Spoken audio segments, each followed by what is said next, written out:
to stop sitting around and do something about climate change, and we were already seeing the signs. And that was before Sandy, before Nemo, before Katrina. So now is the time to act, and this is our moment.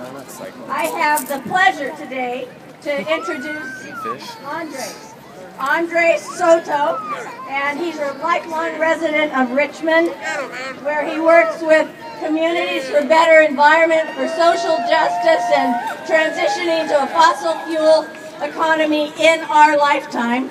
Andres.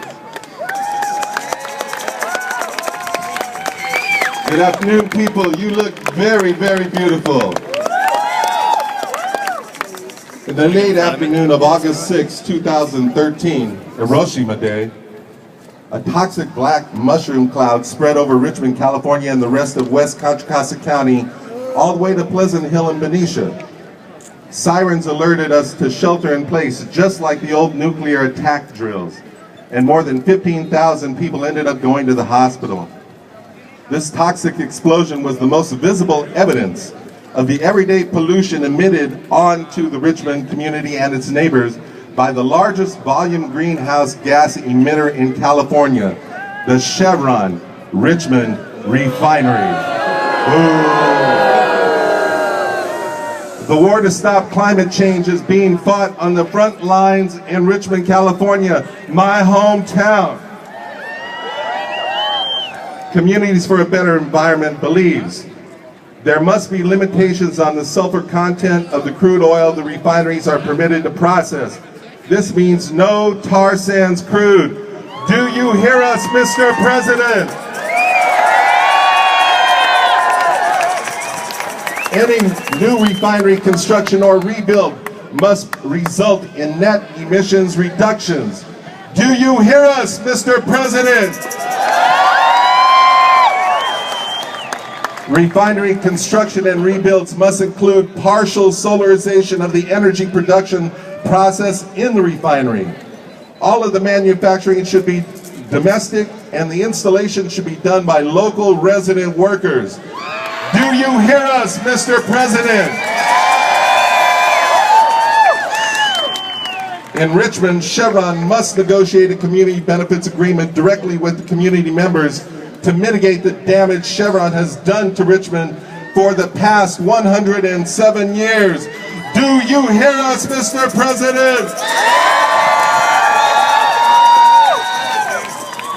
Chevron lied to the people of the Bay Area and said the toxic fire was the result of environmentalists and the community not allowing Chevron to modernize the Richmond refinery. Cal OSHA recently determined Chevron had willfully violated a whole variety of state laws and its own safety procedures. Cal OSHA imposed the highest fines in Cal OSHA history, nearly $1 million, knowing that it was no deterrent to the multi-billion-dollar corporation. The U.S. Chemical Safety Board, all presidential appointees, have already classified the fire as a near miss because 20 United Steelworkers union workers barely escaped the toxic cloud and certain death right before igniting that cloud into the toxic black mushroom cloud that we all saw envelop the Bay Area that day. Chevron wants to upgrade its Richmond refinery and needs permission from the city of Richmond to obtain the necessary permits to build.